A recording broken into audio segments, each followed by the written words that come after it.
nuclear war cooks the Earth. Far in the future, humanity has mutated into ugly bad people and fairy-like good people.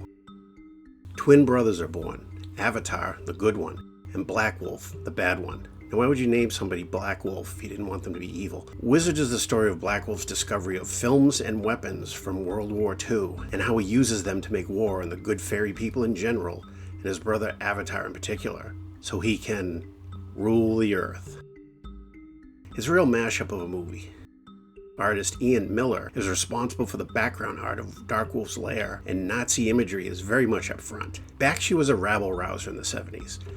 His urban trilogy of Fritz the Cat, Heavy Traffic, and Coonskin tossed around racist tropes and language with such abandon that Fritz actually got an X rating. Bakshi has spent his professional life pushing against Disney ideas about animation being family entertainment, and, at least in the 70s, making animation something worthy of adult audiences. He succeeded to an extent. With Wizards, he made the last big American fantasy movie before Star Wars. Mark Hamill does one of the voices. We follow the grumpy bearded hippie, the brave warrior elf, and the bountifully endowed fairy wearing underwear as they head off on their hero's journey. They bring along a former robot assassin who has been transformed into a peace-loving robot, now named Peace. Subtle he ain't. Some unfunny goofball humor makes things drag, but at least there's always something to watch. From the destroyed ruins to the unnerving sight of Darkwolf, whose arms have been skinned down to the bone. But the juvenile sexism gets to be a drag. I wouldn't have minded at least one female character who wasn't completely flat, so to speak. The dialogue is blah. The plot complications just prolong the journey. They don't add much to our understanding of this world, which should overflow with wild creatures and landscapes, not just fairies and lizards. The movie really grinds to a halt when two of the characters end up trudging through the snow. There are goblins, orcs, dark riders, but they never come into play in the story. And the humor's on the level of Legend or Adventures of Baron Munchausen, forced and not funny. Why is it so hard for fantasy filmmakers to lighten things up a little? The reason to see the Wizards now are the backgrounds and some of the character designs. The still images, called historical images, are by Mike Ploog, and I'd like to see those moments fully animated, but you don't see many animated post-apocalyptic science fiction fantasy films at all.